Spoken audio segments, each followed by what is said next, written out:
আসসালামু আলাইকুম প্রিয় শিক্ষার্থীরা, আশা করি সকলে অনেক ভালো আছেন।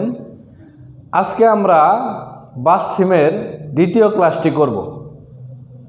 আমরা গত ক্লাসে জেনে এসেছি আসলে বাথসিম কাকে বলে এবং এটার কিছু নিয়মকানুন ব্যবহার আমরা গত ক্লাসে দেখেছি।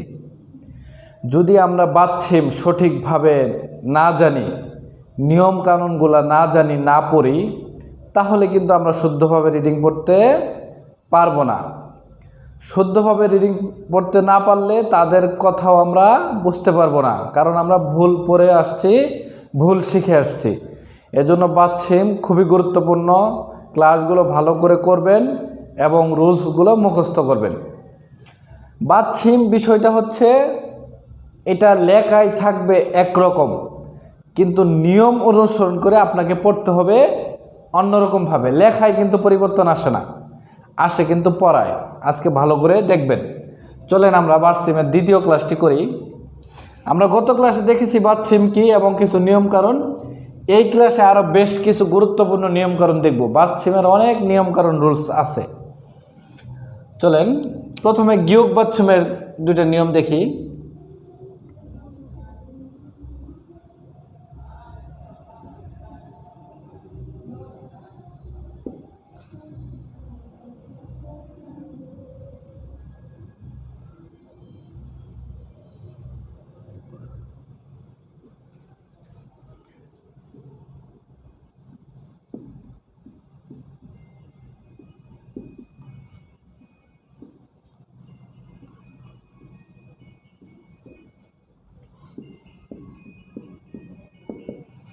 দেখেন এখানে রুলসে বলা আছে গিয়োগ বাথসিমের পরে নিউন অথবা মিউন, দুইটা বর্ণের কথা বলা হয়েছে।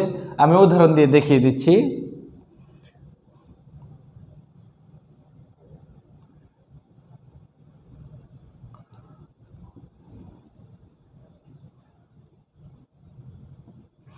ওকে, দুইটা বর্ণ থেকে দুইটা উদাহরণ নিয়ে আসলাম। এখন আমরা এর মূলত যে বিষয়বস্তু এটা দেখব।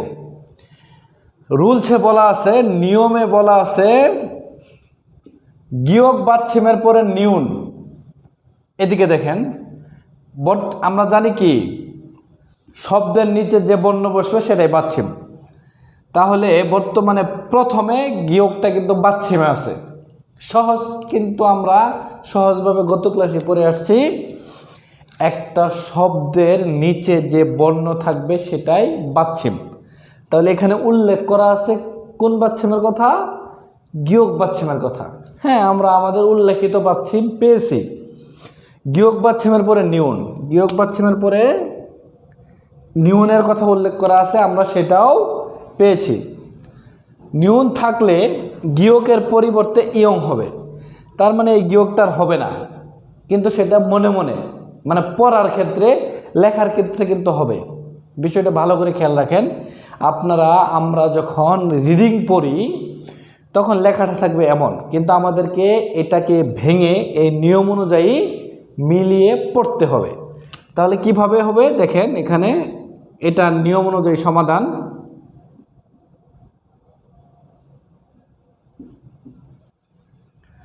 জাং নিয়ন আগে ছিল, পূর্বে ছিল জাক নিয়ন, এবং এটা লেখাতেও পাবেন জাক নিয়ন। কিন্তু আমাদেরকে সঠিকভাবে শুদ্ধভাবে পড়তে হলে পড়তে হবে জাং নিয়ন। জাং নিয়ন কেন? রুলসে আছে গিয়োগের পরে নিয়ন থাকলে, গিয়োগের পরে নিয়ন থাকলে, আমরা গিয়োগ বাথসিমের পরে নিয়ন পেয়েছি। নিয়ন থাকলে গিয়োগটা পরিবর্তন হবে, তার মানে গিয়োগের পরিবর্তে ইয়ং হবে। এই যে আমরা ইয়ং বসিয়ে দিছি। আমরা জানি ইয়ং নিচে বসলে অনিশ্চ হয়। তাহলে জাং, এখানে আছে নিয়ন, জাং নিয়ন। আশা করি বুঝতে পারছেন, কঠিন কিছুই না। ওকে, এরপর দেখেন এখানেও কিন্তু আমাদের পরবর্তী রুলস, গিয়োগ বাথসিমের পরে মিউম। বর্তমানে গিয়োগটা বাথসিম আমাদের উল্লেখিত নিয়মের যে বাথসিমের কথা বলা হয়েছে আমরা সেটা পেয়ে গেছি। গিয়োগ বাথসিমের পরে মিউম থাকলে, গিয়োগ বাথসিমের পরে মিউম আছে না? অবশ্যই আছে। গিয়োগ বাথসিমের পরে মিউম, মিউমের কথা উল্লেখ করা আছে, আমরা মিউমটাও পেয়ে গেছি, মিয়ম থাকলে গিয়কের পরিবর্তে ইয়ং হবে, মানে সেম নিয়ম। তাহলে সমাধান হবে গিয়কের পরিবর্তে ইয়ং হয়ে গেল, শুধু গিয়কটি পরিবর্তন হবে, বাকি কোনো কিছু কিন্তু পরিবর্তন হবে না। যেটা উল্লেখ করা থাকবে সেভাবে কিন্তু পড়তে হবে। এখানে শুধু গিয়কের কথা বলছে। যদি গিয়ক বাচ্ছিমের পরে দুইটা বর্ণ থাকে তবে শুধু গিয়কটা পরিবর্তন হবে এবং গিয়কের পরিবর্তে ইয়ং হবে। তাহলে আমরা দেখেন এখানে কিন্তু শুধু গিয়কটাকে পরিবর্তন করে ইয়ং বসিয়ে দিছি, বাকি সকল কিছু ঠিক থাকবে। সহজ কথা হচ্ছে লেখা থাকবে এরকম, একটা বাক্যে শব্দে রিডিংয়ে লেখা থাকবে এরকম, আমাদেরকে সঠিকভাবে শুদ্ধভাবে পড়তে হবে এই নিয়মে। এটা হচ্ছে গিয়ক বাচ্ছিমের নিয়ম। ওকে, আমরা 2 নম্বর রুলসটা দেখি।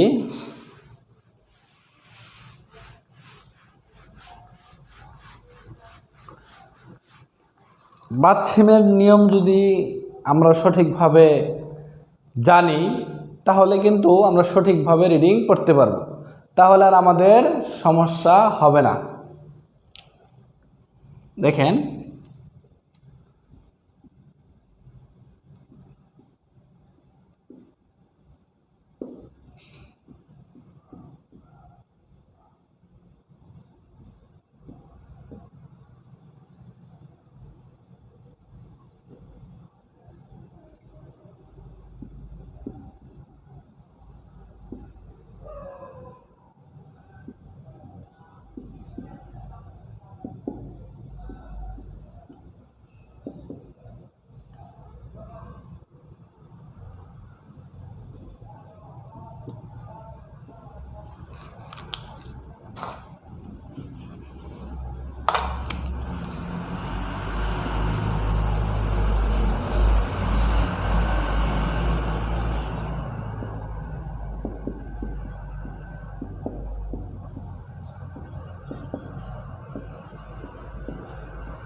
ওকে, প্রথমে বলছে তবাচ্ছিম।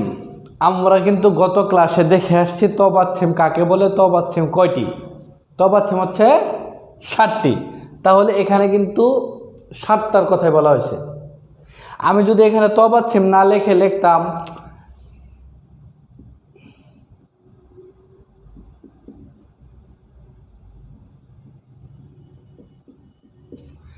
এটাও আমি লিখতে পারতাম, কারণ এই 7টি হচ্ছে তবাচ্ছিম। তাহলে আপনি যে কোনো একটাভাবে লিখতে পারেন যে এই বর্ণ মানে এই বাচ্ছিমগুলোর পরে নিউন থাকলে, অথবা সংক্ষেপে, আমরা তো এই বিষয়টা জানি যে এটা তবাচ্ছিম, এটা নিয়ে আমাদের সমস্যার কথা না, তারপর আমি ভেঙে দিলাম। সহজ কথা হচ্ছে তবাচ্ছিম মানে এই 7টার পরে, তবাচ্ছিমের পরে মানে এই 7টি বর্ণের পরে, কারণ এই 7টি বর্ণই হচ্ছে তবাচ্ছিম। তবাচ্ছিমের পরে নিউন থাকলে তার মানে এই 7টা বাচ্ছিমের পরে যে কোনো একটার পরে নিউন থাকলেই হবে। তার মানে এক এক সময় এক একটা থাকতে পারে, যে কোনো শব্দে থাকতে পারে। তাহলে তবাচ্ছিমের পরে নিউন থাকলে দেখেন এখানে উদাহরণের সাথে আগে মিলিয়ে নেই। বর্তমানে জিউত, জিউতটা কি? তবাচ্ছিম। তাহলে আমাদের উদাহরণে আমরা প্রথমে বাচ্ছিমে জিউত পেয়ে গেছি, জিউত মানে তবাচ্ছিম। এখানে কিন্তু জিউত না থেকে দ্বিগুত থাকতে পারতো, থিউত থাকতে পারতো, মানে যে কোনো এই 7টার মধ্যে যে কোনো বর্ণ এখানে থাকতে পারতো। তার মানে নিয়মটা কিন্তু এই 7টা বাচ্ছিমকে নিয়ে। ঠিক আছে, আমি একটা উদাহরণ দিছি দেখে মনে করবেন না শুধু এটা। তাহলে এই 7টার মধ্যে যে কোনো একটা থাকতে পারতো। ওকে, তাহলে তবাচ্ছিমের পরে নিউন, তবাচ্ছিমের পরে নিউন আছে। নিউন থাকলে তবাচ্ছিমের উচ্চারণ ত না হয়ে, তার মানে আমরা জানি তবাচ্ছিম মানে এটা নিচে গেলে ত হবে, এটা আমরা জানতাম আগে। কিন্তু নিউন থাকার কারণে, তবাচ্ছিমের পরে নিউন থাকার কারণে এই তবাচ্ছিমের উচ্চারণ ত হবে না, ত না হয় কি হবে? ন উচ্চারিত হবে। বুঝতে পারছেন? তাহলে এটা সমাধান হলো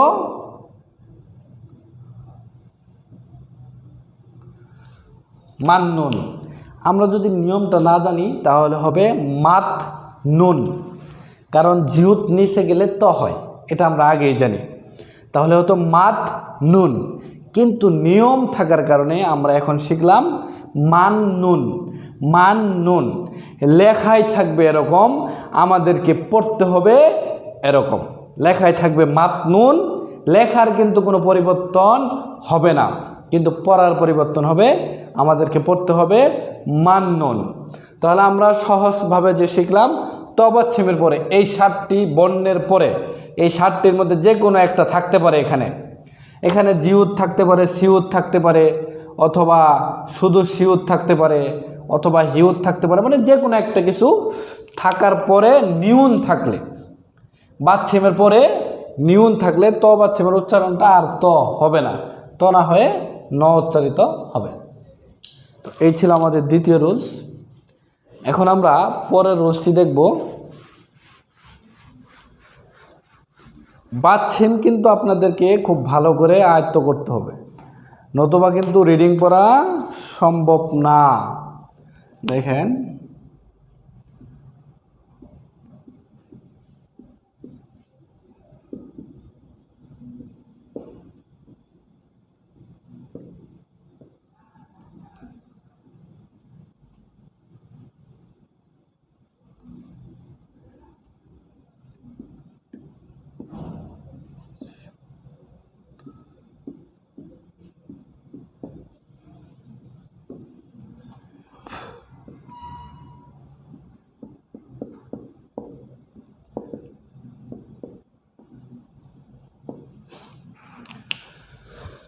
উদাহরণ দিছি, এখন মিলাবো। রুলসে বলা আছে দ্বিগুদ বাচ্ছিমের পরে, রুলসে বলা আছে দ্বিগুদ বাচ্ছিমের পরে। দেখেন তো এখানে বাচ্ছিমটা কি? অবশ্যই দ্বিগুদ, অবশ্যই দ্বিগুদ। তাহলে আমাদের উল্লেখিত বাচ্ছিম, মানে নিয়মের যে কথা বলছে সেই বাচ্ছিমটা আমরা পেয়ে গেছি। দ্বিগুদ বাচ্ছিমের পরে স্বরবর্ণ ই থাকলে উল্লেখ করে দেওয়া হয়েছে স্বরবর্ণ ই, হ্যাঁ অবশ্যই আছে, দ্বিগুদটা বাচ্ছিম আছে এবং এরপরে আছে স্বরবর্ণ ই। আমাদের নিয়মেও আছে দ্বিগুদ বাচ্ছিমের পরে স্বরবর্ণ ই থাকলে দ্বিগুদটি জিউত হয়ে যাবে। তাহলে এখন আপনারা মিলাইতে পারবেন অবশ্যই, দ্বিগুদটি জিউত হয়ে যাবে। এই এখন এখানে আরেকটা বিষয় কাজ করবে, আমরা পূর্বের ক্লাসে দেখে আসছি, এটা তো হবে, এটা হচ্ছে এই নিয়ম। এখানে আরেকটা নিয়ম কিন্তু আছে, সেটা হচ্ছে বাচ্ছিমের পরে স্বরবর্ণ থাকলে বাচ্ছিমটি উপরে চলে যাবে। বুঝতে পারছেন? আমাদের কিন্তু পূর্বের ক্লাসে, বাচ্ছিমের প্রথম ক্লাসে আমরা এই নিয়মটা পেয়েছি। বাচ্ছিমের পরে স্বরবর্ণ থাকলে বাচ্ছিমটি উপরে গিয়ে পূর্বের রূপ ধারণ করবে। এখন এখানে তাহলে সেই নিয়মটা তৃতীয় ধাপে প্রয়োগ করা হবে। প্রথমে এই নিয়মের সাথে মিলে গেছে দ্বিগুদ বাচ্ছিমের পরে ই থাকলে দ্বিগুদটা জিউত হবে, আমরা এটা মিলালাম, ওকে। এরপর আমরা আবার আরেকটা নিয়ম জানি, বাচ্ছিমের পরে স্বরবর্ণ থাকলে বাচ্ছিমটি উপরে চলে যাবে। এই যে উপরে দিয়ে দিছি, বুঝতে পারছেন? তার মানে নিয়ম সবসময় ওই একই ধারাবাহিকভাবে চলবে। যদি আমরা রুলস না জানতাম তাহলে তো মাত ই, রুলস জানার কারণে হবে মাছ ই, মানে এই রুলসটা যদি না জানতাম, কিন্তু একদম সঠিকভাবে উচ্চারণ হবে মাজি, মাজি, মাজি। ঠিক আছে? তাহলে দ্বিগুদ বাচ্ছিমের পরে স্বরবর্ণ ই থাকার কারণে দ্বিগুদটা জিউত হলো। তাহলে জিউত বাচ্ছিমের পরে আবার স্বরবর্ণ থাকার কারণে জিউটটা উপরে চলে যাবে, এটা আমরা আগেই জানি। তাহলে সঠিক উচ্চারণ হবে মাজি, মাজি। ওকে,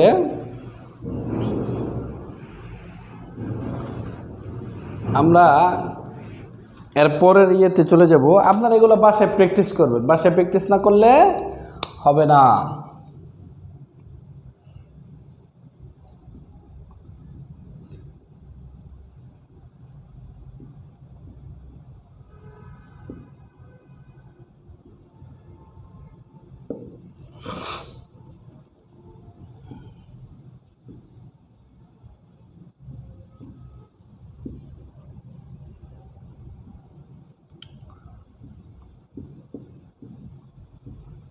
একই নিয়ম, ভালো করে খেয়াল করবেন।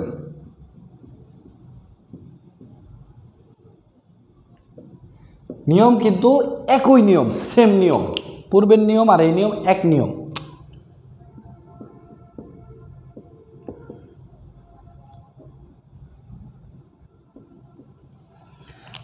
ভালো করে বুঝেন, আগের নিয়মটা ছিল দ্বিগুতের, দ্বিগুত বাচ্ছিমের পরে সর্বর্ণ ই।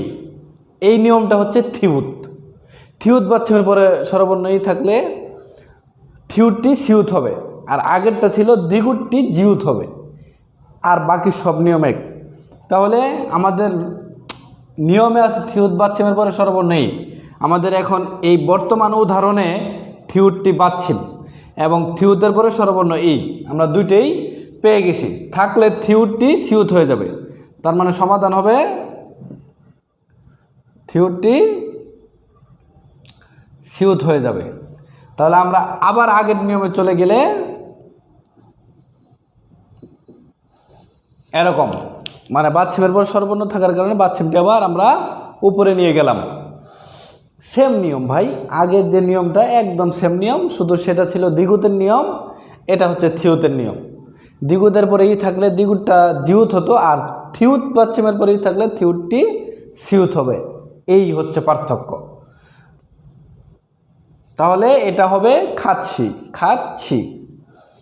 প্রথমে ছিল খাত ই, এরপর হচ্ছে খাত ই, এটাও তবাচ্ছিম, এটাও তবাচ্ছিম, এবং সঠিক উচ্চারণ হবে খাচ্ছি, খাচ্ছি। তাহলে থিউত বাচ্ছিমের পরে সর্বর্ণ ই থাকার কারণে থিউতটা কি হলো, থিউতটা সিউত হয়ে গেল। ওকে, আমরা এরপরের রুলসে চলে যাব।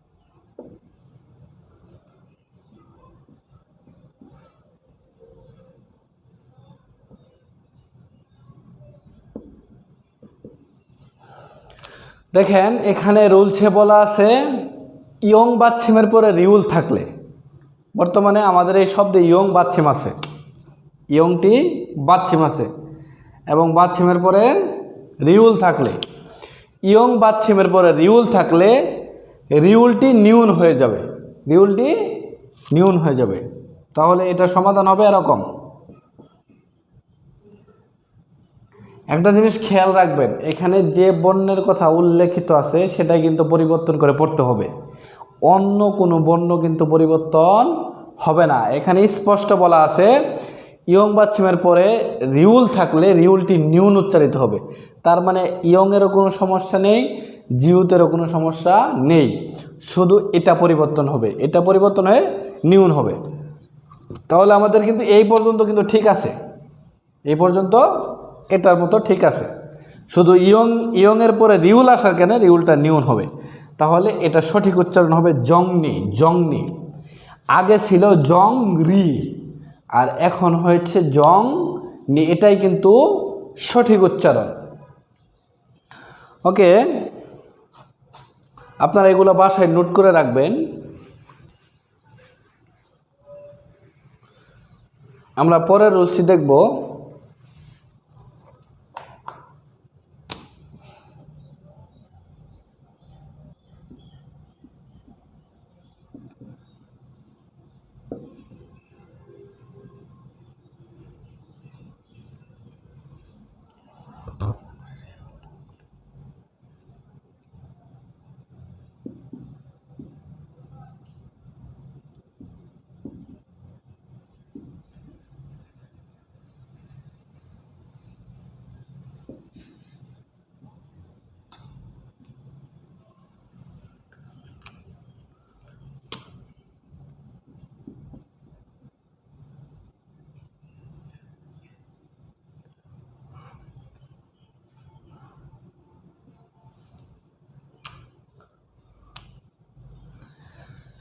আচ্ছা, নিউন বাচ্ছিমের পর রিউল থাকলে, নিউন বাচ্ছিমের পরে রিউল থাকলে নিউনের উচ্চারণ রিউলের মতো হবে।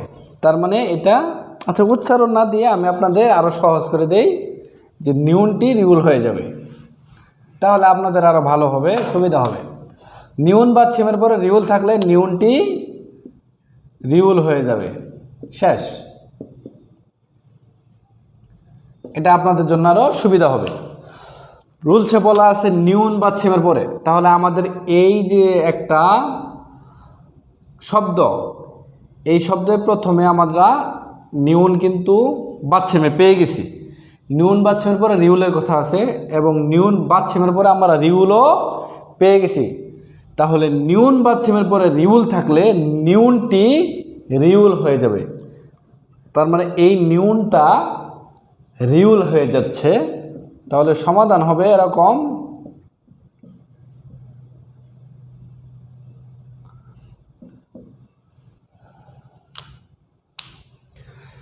সহজ কথা হচ্ছে নিউন বাচ্ছিমের পর রিউল থাকলে, নিউন বাচ্ছিমের পর আমরা রিউল পেয়েছি, তাহলে নিউনটি রিউল হবে। শুধু নিউন কিন্তু পরিবর্তন হচ্ছে, অন্য কিছুই পরিবর্তন হবে না। তাহলে আমরা নিউনটি পরিবর্তন করে দেখেন রিউল বসিয়ে দিছি, বাকি সব কিন্তু ঠিক আছে। তাহলে এটা যদি আমরা নিয়ম না জানতাম পড়তাম হান রিউ, হান রিউ। আর এখন নিয়ম জানার কারণে হবে হাল লিউ, হাল লিউ। এখানে কিন্তু আরেকটা নিয়ম চলে আসছে, সেটা হচ্ছে আমরা কিন্তু গত ক্লাসে পড়ছিলাম যে বাচ্ছিমের পরে একই বর্ণ থাকলে বাচ্ছিম অনুসারে দুটি বর্ণের উচ্চারণ একই হবে। তাহলে বাচ্ছিমে কি আছে? ল আছে। তাহলে বাচ্ছিমের পরে আবার রিউল আছে, রিউলটাও বাচ্ছিমের পরেও রিউল। তাহলে আমরা যে নিয়মটা আগে পড়ছিলাম যে বাচ্ছিমের পরে একই বর্ণ থাকলে বাচ্ছিম অনুসারে, আমরা কিন্তু একই বর্ণ পেয়েছি, বাচ্ছিমের পরে রিউল এবং বাচ্ছিমটা রিউল, একই বর্ণ পেয়েছি। তাহলে আমাদের রুল ছিল বাচ্ছিমের পরে একই বর্ণ থাকলে বাচ্ছিম অনুসারে, তার মানে ল অনুসারে একই উচ্চারণ হবে, তার মানে এটাও ল হবে। তাহলে উচ্চারণ হবে হাল্লিউ, তাহলে সঠিক উচ্চারণ হবে হাল্লিউ, হাল্লিউ। এই ছিল আমাদের বাচ্ছিমের দ্বিতীয় পর্বের ক্লাসটি। কঠিন কিছু না, আপনারা একটু রুলসগুলো মুখস্থ করবেন এবং এইভাবে একটু প্র্যাকটিস করবেন।